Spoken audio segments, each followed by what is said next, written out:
কয়েকদিনের ব্যবধানে তুফানের শুটিং সেট থেকে বেশ কয়েকটি ছবি ভাইরাল হয়েছে সামাজিক যোগাযোগের মাধ্যমে। যে ছবিগুলো দেখে দর্শকরা বুঝে নিয়েছে যে তুফান সিনেমাটি দুর্দান্ত হতে চলছে।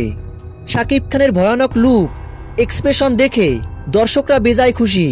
সুপারস্টার শাকিব খান তুফান সিনেমা দিয়ে বিশ্বের বুকে নতুন ইতিহাস গড়তে যাচ্ছে।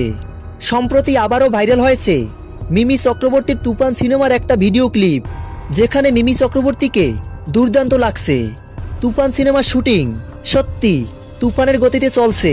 15ই এপ্রিল থেকে শুরু হওয়া তুফানের শুটিং চলবে টানা 1 মাস। তুফান সিনেমার শুটিং নিয়ে ব্যস্ত সময় পার করছেন সুপারস্টার শাকিব খান এবং মিমি চক্রবর্তী। অনেকেই বলছে তুফান সিনেমাটি প্রিয়তমা এবং রাজকুমারকেও হার মানাবে, কেননা তুফান সিনেমাটি দক্ষিণী সিনেমার মতো অ্যাকশনদাজের সিনেমা হতে চলছে। পুরাই অ্যাকশনদাজের সিনেমা। ভারতের রামোজি ফিল্ম সিটিতে হচ্ছে এই সিনেমার শুটিং। দর্শকরা অনেক বেশি এক্সাইটেড এই বহুল আলোচিত তুফান সিনেমাটা নিয়ে, এবং এই তুফান সিনেমায় ভিন্ন ভিন্ন লুকেও দেখা যাবে সুপারস্টার শাকিব খানকে। তো ভিউয়ার্স, এ বিষয়ে আপনাদের কি মতামত? ভিডিওর নিচে কমেন্ট বক্সে কমেন্ট করে জানিয়ে দিন আপনাদের মতামত।